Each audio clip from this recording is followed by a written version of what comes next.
ꯁꯥꯊꯤꯅ ꯍꯥꯎꯏ ꯍꯥꯏꯕꯅꯤꯅ ꯑꯩꯗꯤ ꯆꯥꯅꯤꯡꯕꯅ ꯂꯣꯏꯔꯦꯕꯀꯣ ꯃꯣꯏꯒꯤꯁꯦ ꯎꯕꯗ ꯌꯥꯝ ꯍꯥꯎꯗꯧꯁꯨ ꯃꯥꯜꯂꯦꯕ ꯃꯣꯏꯅꯒ ꯇꯧꯔꯤ ꯈꯣꯠꯂꯤꯗꯣ ꯑꯗꯨꯒ ꯃꯈꯣꯏꯒꯤ ꯇꯤꯝꯁꯦ ꯕꯣꯟ ꯇꯔꯥꯄꯨꯔ ꯒꯣꯂꯥꯆꯤꯅꯥ ꯍꯥꯏꯕ ꯑꯗꯨꯒꯤ ꯃꯐꯝꯗꯨꯒꯩꯅꯤ ꯋꯥꯈꯜꯒꯤ ꯍꯧꯔꯛꯐꯝ ꯑꯣꯏꯕꯅ ꯍꯦꯜꯂꯣ एवरीवन मैम पुनमकपु अहानबदा खुरुमजरी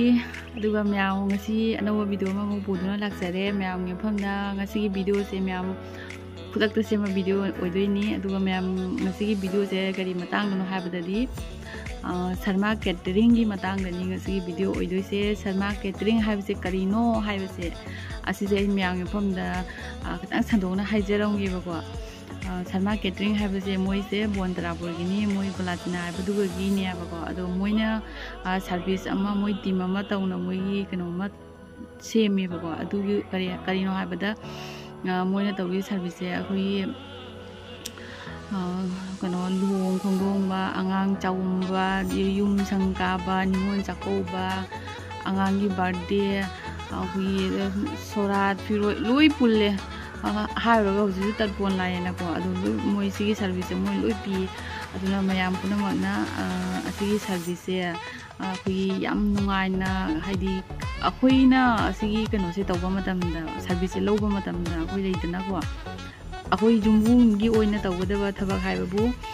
अखोइना तौदोइ थौदोकसे करिनो अखोइ मथेन करिनो अदुगा अखोइ मिसिंग क्यानो अदुतनेबा अखोइना मोइदा हाइदुरिसे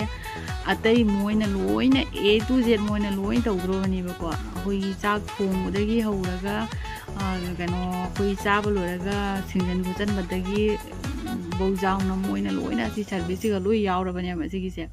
करिम Jamuna tension पुय मथौ तादेबा अखोइ zone लेजदबा मीदसु अखोइ थबकति तौजनिंबा पांथोकनिंबा अखोइसेसु ma'am लैयेबको तरबोन तौनी हारगा अखोइ मिरोन लेजदना तौदबा अहनसिंग ma'am लैयेबको अदुगुम्बा अखोइगी कनो मयामदा अखोइ याम मतेंग ओइबा हाइतारेको अखोइ मैतै मचासु ओइबा अतोपा जातसु नत्तबा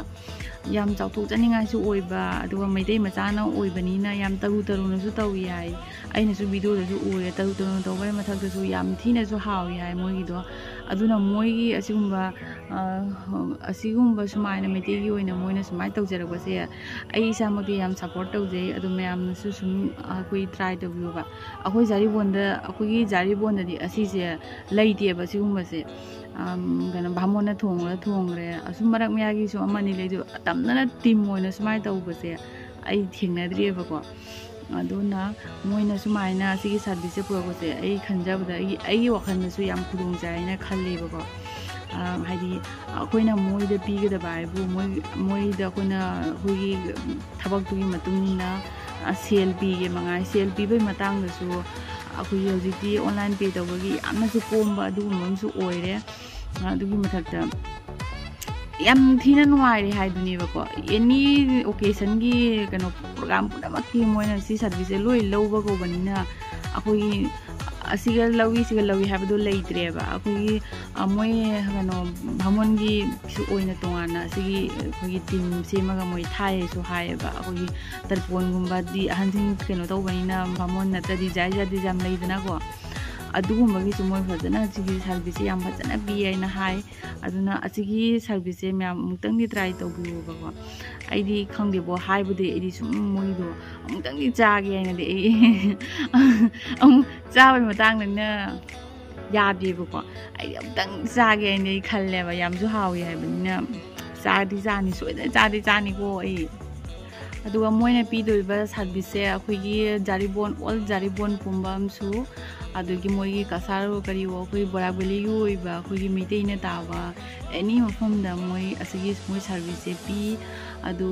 मयाम पुनमक्सु असिगी सर्विस से अमुक्तंग ट्राई तौनो जेउ याम अखोइगी सिगासु थौदो थोपा मतमदा अखोइ लेइद्रानेको अखोइगी अखोइगी दिनमदा अहुम मरि फांगनबगा लेइदनाको अदुमा फांगनबा कांदुगा अखोइगी नंगनदबा फरक ताबासु याम थोइबको इसांसु मैम उए अदुमबदो ꯑꯗꯨꯒꯨꯝꯕ ꯀꯥꯟꯗꯨꯒ ꯁꯔꯃ ꯀꯦꯇꯔꯤꯡꯒꯤ ꯁꯥꯔꯚꯤꯁꯁꯦ ꯂꯧꯕꯤꯅꯕꯒꯤꯗꯃꯛꯇ ꯑꯩꯅ ꯑꯩꯈꯣꯏ ꯖꯥꯔꯤꯄꯣꯟꯗ ꯂꯩꯕ ꯏꯆꯤꯟ ꯏꯅꯥꯎꯁꯤꯡ ꯑꯩꯒꯤ ꯚꯤꯗꯤꯑꯣ ꯌꯦꯡꯕ ꯃꯌꯥꯝꯗꯁꯨ ꯑꯩꯅ ꯍꯥꯏꯖꯔꯤꯕꯀꯣ ꯑꯗꯨꯒ ꯑꯩ ꯃꯣꯏꯒꯤ ꯃꯣꯕꯥꯏꯜ ꯅꯝꯕꯔꯁꯨ ꯁ꯭ꯀ꯭ꯔꯤꯟꯗ ꯁꯨꯝ ꯊꯣꯛꯍꯟꯖꯔꯝꯃꯒꯦ ꯆꯨꯝꯃꯦꯕꯀꯣ ꯂꯨꯍꯣꯡ ꯈꯣꯡꯗꯣꯡꯕ ꯃꯇꯝꯗ ꯑꯩꯈꯣꯏꯅ ꯀꯦꯃꯧꯅ ꯇꯧꯔꯒ ꯑꯩꯈꯣꯏꯅ ꯑꯗꯨꯒꯤ ꯊꯕꯛꯇꯣ ꯑꯩꯈꯣꯏꯒꯤ ꯇꯧꯅꯤꯡꯗꯦꯗꯅꯀꯣ ꯆꯦꯟꯊꯣꯛ ꯆꯦꯟꯁꯤꯟ ꯑꯃ ꯃꯦꯟ ꯃꯔꯨ ꯂꯩꯁꯥꯕꯤ ꯍꯥꯏꯕ ꯇꯥꯔꯒꯗꯤ ꯂꯥꯛꯏ ꯈꯣꯠꯂꯤꯗꯣ ꯆꯦꯟ ꯈꯣꯠꯄ ꯑꯃ ꯑꯗꯒꯤ ꯑꯩꯒꯤ ꯂꯥꯛꯏꯕ ꯏꯃꯥꯟꯅꯕꯤꯁꯤꯡꯗꯨꯁꯨ ꯂꯨꯍꯣꯡꯕ ꯌꯥꯎꯕ ꯂꯥꯛꯄꯅꯤ ꯑꯩꯒꯤ ꯊꯕꯛꯇꯣ ꯌꯥꯎꯕꯤꯕ ꯂꯥꯛꯄꯗꯣ ꯅꯠꯇꯕꯅꯤ ꯑꯩꯈꯣꯏꯅꯁꯨ ꯍꯥꯏꯕꯗꯣ ꯅꯨꯡꯉꯥꯏꯇꯦꯗꯅꯀꯣ ꯑꯗꯨꯒ ꯑꯩꯒꯤ ꯑꯣꯏꯅ ꯋꯥꯔꯤ ꯍꯥꯏꯕꯗꯗꯤ ꯑꯩꯈꯣꯏ ꯆꯦꯇꯣꯟ ꯂꯨꯍꯣꯡꯕ ꯀꯥꯟꯗꯅꯤꯀꯣ ꯃꯥꯁꯦ ꯂꯨꯍꯣꯡꯕ ꯀꯥꯟꯗꯨꯒ ꯍꯣꯏꯅꯦ ꯃꯥꯁꯨ ꯁꯨꯝ ꯀꯦꯈꯠꯂꯦ ꯑꯗꯨꯒ ꯑꯩꯅ ꯑꯩꯁꯨ ꯀꯦꯕꯤꯔꯣ ꯍꯥꯏꯅ ꯀꯦꯕꯤ ꯈꯣꯠꯄꯤꯅ ꯁꯣꯝꯗ ꯅꯨꯄꯤꯗꯨꯅ ꯃꯅꯤꯄꯨꯔꯗꯒꯤ ꯂꯥꯛꯏꯕ ꯏꯃꯥꯟꯅꯕꯤ ꯑꯃ ꯊꯣꯛꯑꯦ ꯑꯩꯅ ꯃꯥꯅꯁꯨꯅꯦ ꯀꯦꯕꯤꯔꯦ ꯐꯖꯅ ꯃꯥꯅ ꯀꯦꯕꯤꯔꯦ ꯁꯝꯒ ꯈꯣꯏꯍꯟꯅ ꯀꯦꯔꯦ ꯐꯤꯗꯨꯛ ꯑꯍꯟꯕꯒ ꯏꯟꯅ ꯑꯗꯨ ꯀꯦꯕ ꯂꯣꯏꯈꯠꯂꯦ ꯍꯥꯏꯅ ꯀꯩꯅꯣ ꯇꯧꯔꯦ ꯍꯥꯏ ꯃꯇꯝꯗꯨꯒ ꯑꯁꯣꯝꯗꯒꯤ ꯀꯧꯔꯦ ꯃꯧ ꯃꯅꯥꯎꯅꯨꯄꯤ ꯀꯥꯏꯅꯣ ꯂꯩꯁꯥꯕꯤꯁꯤꯡ ꯀꯥꯏꯅꯣ ꯆꯥ ꯂꯣꯟꯕꯒꯤ ꯁꯨꯃꯥꯏꯅ ꯙꯃꯥꯟ ꯄꯣꯊꯥꯅꯁꯦ ꯂꯩꯔꯦ ꯑꯗꯨꯝ ꯊꯪꯅꯕꯗ ꯑꯩꯈꯣꯏꯒꯤ ꯅꯛꯅꯕꯗ ꯁꯨꯝ ꯄꯣꯊꯥꯅꯩꯗꯅꯀோ ꯁꯣꯝꯗꯗꯤ ꯑꯩꯅ ꯃꯆꯨꯝ ꯇꯥꯕꯨ ꯀꯦꯔꯦ ꯁꯣꯝꯗꯗꯤ ꯃꯣꯏꯅ ꯆꯥ ꯂꯣꯜꯂꯔꯣ ꯍꯥꯏꯅ ꯍꯥꯏꯖꯜꯂꯦ ꯎꯄꯥꯏꯗꯤ ꯂꯩꯇꯦ ꯆꯣꯞꯄꯗꯤ ꯌꯥꯗꯕꯅꯤꯅ ꯑꯩꯅ ꯆꯦꯟꯅ ꯆꯠꯂꯦ ꯑꯩꯈꯣꯏꯗ ꯂꯩꯕ ꯑꯉꯥꯡ ꯑꯃꯅꯤꯒ ꯇꯧꯅ ꯁꯝ ꯉꯁꯥꯏꯒꯤ ꯈꯣꯏꯅꯒ ꯇꯧꯕꯗꯣ ꯊꯥꯗꯣꯛꯅ ꯂꯩꯒꯗꯕ ꯁꯝꯗꯣ ꯄꯨꯟꯁꯤꯜꯂꯒ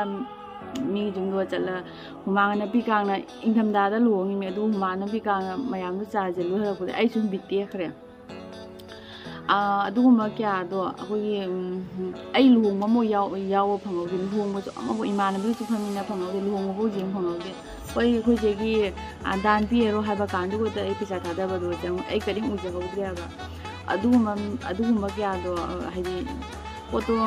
ꯑꯗꯨꯒꯤ ꯃꯣꯏꯒꯤ ꯁꯔꯃ ꯀꯦꯇꯔꯤꯡꯁꯦ ꯑꯩꯈꯣꯏꯅ ꯁꯤ ꯁꯥꯔꯚꯤꯁꯁꯦ ꯂꯧꯕ ꯇꯥꯔꯒꯗꯤ A to Z ꯍꯥꯏꯁꯦ ꯂꯣꯏ ꯌꯥꯎꯔꯕꯅꯤꯅ ꯃꯣꯏꯅ ꯂꯣꯏ ꯀꯩꯅꯣ ꯇꯧꯔꯕꯅꯤꯅ ꯑꯩꯈꯣꯏꯒꯤ ꯅꯨꯡꯉꯥꯏꯅ ꯄꯣꯊꯥꯅ ꯀꯦꯔꯤ ꯈꯣꯠꯂꯤꯒꯗꯣ ꯋꯥꯈꯜꯗ ꯅꯨꯡꯉꯥꯏꯅ ꯑꯩꯈꯣꯏꯒꯤ ꯏꯁꯥ ꯇꯧꯅꯤꯡꯕꯗꯣ ꯂꯨꯍꯣꯡꯕꯗꯣ ꯌꯦꯡꯕ ꯌꯥꯔꯦꯅꯀꯣ ꯑꯗꯨ ꯅꯠꯇꯕꯤꯗ ꯑꯩꯈꯣꯏꯅ ꯀꯣꯏꯆꯦꯟ ꯆꯦꯟꯅ ꯇꯧꯕꯗꯨꯒꯤ ꯑꯋꯥꯕꯗꯨꯁꯨ ꯀꯣꯛꯆꯔꯦ ꯑꯗꯨꯒ ꯑꯩꯈꯣꯏ ꯃꯩꯇꯩꯒꯤ ꯑꯣꯏꯅꯁꯨ ꯌꯥꯝ ꯍꯔꯥꯎꯅꯤꯡꯉꯥꯏ ꯑꯣꯏꯕ ꯌꯥꯝ ꯆꯥꯎꯊꯣꯛꯅꯤꯡꯉꯥꯏ ꯑꯣꯏꯕ ꯑꯁꯤꯒꯨꯝꯕ ꯁꯥꯔꯚꯤꯁ ꯑꯃ ꯄꯨ ꯂꯥꯛꯄꯁꯦ ꯌꯥꯝ ꯅꯨꯡꯉꯥꯏ ꯑꯩꯈꯣꯏ ꯖꯥꯔꯤꯄꯣꯟꯗꯗꯤ ꯂꯩꯁꯨ ꯂꯩꯇ꯭ꯔꯤ ꯑꯗꯨꯅ ꯑꯩꯈꯣꯏ ꯖꯥꯔꯤꯄꯣꯟꯗꯁꯨ ꯑꯁꯤꯒꯨꯝꯕ ꯁꯥꯔꯚꯤꯁꯁꯦ ꯃꯌꯥꯝ ꯊꯣꯛꯄꯁꯨ ꯑꯣꯏꯔꯁꯅꯨ ꯑꯗꯨꯒ ꯀꯩꯅꯣ ꯇꯧꯕ ꯍꯥꯏꯗꯤ ꯃꯊꯧ ꯇꯥꯕ ꯃꯇꯝꯗ ꯍꯧꯖꯤꯛꯀꯤ ꯁꯔꯃ ꯀꯦꯇꯔꯤꯡꯁꯤꯒ ꯃꯣꯏꯒꯤ ꯁꯥꯔꯚꯤꯁꯁꯤꯒ ꯀꯟꯇꯦꯛ ꯇꯧꯕꯤꯗꯨꯅ ꯄꯥꯎ ꯐꯥꯎꯅꯅ ꯀꯩꯅꯣ ꯇꯧꯃꯤꯟꯅꯁꯤ ꯑꯗꯨꯒ ꯃꯣꯏꯒꯤ ꯚꯤꯗꯤꯑꯣꯁꯦ ꯑꯩ ꯃꯇꯦꯛ ꯑꯃ ꯎꯠꯆꯔꯝꯒꯦ ꯃꯣꯏꯒꯤ ꯁꯥꯔꯚꯤꯁꯁꯦ ꯃꯣꯏꯅ ꯀꯃꯥꯏꯅ ꯄꯤ ꯍꯥꯏꯕꯁꯦ ꯃꯌꯥꯝꯗ ꯌꯥꯝ ꯇꯔꯨꯅ ꯇꯧꯅ ꯃꯣꯏꯁꯦ ꯇꯧꯋꯦꯕꯀꯣ ꯆꯦꯛꯁꯟꯅ ꯇꯧꯅ ꯑꯗꯨꯅ ꯎꯕꯗꯁꯨ ꯌꯥꯝ ꯐꯖꯩ ꯑꯗꯨꯒ ꯇꯥꯗꯤ ꯌꯥꯝ ꯇꯥꯔꯦ ꯑꯩ ꯃꯤꯒꯤ ꯚꯤꯗꯤꯑꯣꯗꯁꯨ ꯎꯔꯦꯕ ꯃꯣꯏꯒꯤ ꯑꯁꯤꯒꯤ ꯀꯩꯅꯣꯁꯦ ꯃꯣꯏꯁꯤ ꯇꯤꯝꯁꯦ ꯌꯥꯝ ꯍꯥꯎꯏ ꯍꯥꯏꯅ ꯍꯥꯏꯔꯦꯕꯀꯣ ꯍꯥꯎꯏ ꯈꯣꯠꯂꯤ ꯍꯥꯏꯕ ꯑꯩꯈꯣꯏꯒꯤ ꯃꯊꯦꯜ ꯃꯀꯣꯏ ꯆꯥꯕꯩ ꯑꯣꯏꯔꯕꯅꯤꯅ ꯑꯩꯗꯤ ꯌꯥꯝ ꯆꯥꯅꯤꯡꯉꯦꯕꯀꯣ ꯍꯥꯎꯔꯝꯗꯧꯁꯨ ꯃꯥꯜꯂꯤ ꯑꯗꯨꯒ ꯑꯩꯈꯣꯏ ꯆꯦ ꯍꯣꯏ ꯃꯆꯥꯁꯤꯡ ꯑꯩꯈꯣꯏ ꯖꯦꯔꯤ ꯍꯣꯏ ꯑꯩꯈꯣꯏ ꯄꯥꯎꯂꯦꯟ ꯍꯣꯏꯒ ꯂꯨꯍꯣꯡꯕ ꯀꯥꯟꯗ ꯊꯧꯗꯣꯛ ꯊꯣꯛꯄ ꯀꯥꯟꯗꯅꯦꯀꯣ ꯁꯣꯏꯗꯅ ꯄꯨꯊꯖꯒꯦ ꯍꯥꯏꯅꯁꯨ ꯑꯩ ꯈꯜꯂꯦꯕꯀꯣ ꯑꯗꯨꯅ ꯃꯌꯥꯝ ꯄꯨꯝꯅꯃꯛꯁꯨ ꯑꯃꯨꯛꯇꯪ ꯇ꯭ꯔꯥꯏ ꯇꯧꯕꯤꯅ ꯑꯃꯨꯛꯇꯪ yengꯁꯦꯕꯀꯣ ꯑꯩꯈꯣꯏꯒꯤ ꯃꯩꯇꯩꯒꯤ ꯑꯁꯤꯒꯨꯝꯕ ꯀꯩꯅꯣ ꯃꯌꯥꯝꯁꯦ ꯍꯥꯏꯗꯤ ꯆꯥꯎꯈꯠꯅꯕ ꯃꯣꯏꯗ ꯊꯧꯅꯥ ꯍꯥꯞꯄꯤꯁꯦꯕꯀꯣ ꯑꯩꯈꯣꯏ ꯃꯌꯥꯝ ꯆꯪꯗꯅ ꯑꯗꯨꯒ ꯑꯩꯒꯤ ꯚꯤꯗꯤꯑꯣꯒꯤ ꯃꯇꯦꯡꯗꯒꯤ ꯑꯩꯒꯤ ꯍꯥꯏꯖꯅꯤꯡꯉꯤ ꯃꯌꯥꯝ ꯄꯨꯝꯅꯃꯛꯁꯨ ꯑꯁꯤꯒ ꯀꯟꯇꯦꯛ ꯇꯧꯕꯤꯅ ꯃꯊꯧ ꯇꯥꯕ ꯃꯇꯝꯗꯅꯦꯀꯣ ꯁꯥꯔꯚꯤꯁ ꯑꯁꯤ ꯂꯧꯅꯕ ꯀꯩꯅꯣ ꯇꯧꯕꯤꯁꯤ ꯑꯗꯨꯒ ꯑꯩ ꯐꯣꯟ ꯅꯝꯕꯔꯗꯤ ꯁꯨꯝ ꯍꯥꯞꯆꯔꯝꯒꯦ ꯃꯃꯥꯡꯗꯁꯨ ꯍꯥꯏꯈ꯭ꯔꯕꯅꯤ ꯑꯗꯨꯒ ꯃꯣꯏ ꯀꯃꯥꯏꯅ ꯁꯥꯔꯚꯤꯁꯇꯣ ꯀꯌꯥꯝ ꯐꯖꯅ ꯇꯧꯏ ꯍꯥꯏꯕꯗꯣ ꯑꯗꯨꯒꯤ ꯃꯇꯥꯡꯗ ꯑꯩ ꯚꯤꯗꯤꯑꯣ ꯃꯇꯦꯛꯇꯪ ꯑꯂꯣꯏꯕꯗ ꯍꯥꯞꯆꯔꯝꯃꯒꯦꯀꯣ ꯑꯗꯨ ꯍꯥꯏꯔꯒ ꯑꯩ ꯃꯇꯥꯡꯁꯦ ꯑꯩꯒꯤ ꯚꯤꯗꯤꯑꯣꯁꯦ ꯂꯣꯏꯁꯤꯜꯂꯒꯦ ꯃꯊꯪ ꯚꯤꯗꯤꯑꯣꯗ ꯑꯃꯨꯛ ꯊꯦꯡꯅꯔꯁꯤ ꯑꯗꯨꯒ ꯃꯌꯥꯝ ꯄꯨꯝꯅꯃꯛ ꯀꯟꯇꯦꯛ ꯅꯝꯕꯔꯁꯦ ꯐꯣꯟ ꯇꯧꯕꯤꯌꯨ ꯃꯊꯧ ꯇꯥꯕ ꯃꯇꯝꯗ ꯑꯁꯤ ꯍꯥꯏꯔꯒ ꯑꯩ ꯂꯣꯏꯁꯤꯟꯖꯔꯒꯦ ꯕꯥꯏ ꯕꯥꯏ Sarma Catering Bondrapur ꯑꯩꯈꯣꯏꯒꯤ ꯀꯩꯅꯣꯅꯤꯁꯦ ꯃꯣꯏꯒꯤ ꯁꯥꯔꯚꯤꯁ ꯄꯨꯖꯥꯔꯤ Sarma Catering ꯄꯨꯖꯥꯔꯤ ꯑꯅꯧꯕ ꯌꯥꯝ ꯌꯥꯎꯔꯝꯃꯦ ꯈꯪꯗꯕ ꯉꯥꯛꯇꯅꯤ ꯃꯌꯥꯝꯅ ꯀꯅꯥꯒꯨꯝꯕ ꯂꯨꯍꯣꯡ ꯈꯣꯡꯗꯣꯡꯕ ꯑꯦꯅꯤ ꯑꯣꯀꯦꯖꯟ ꯃꯣꯏ ꯑꯦꯛꯁꯦꯞ ꯇꯧꯔꯤ ꯑꯩꯈꯣꯏꯒꯤ ꯄꯨꯔꯥ ꯃꯣꯏꯒꯤ contact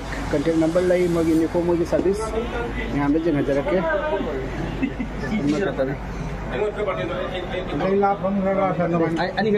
Sarma Catering contact number se sida oina ulat ulage yos. Contact number sida leire.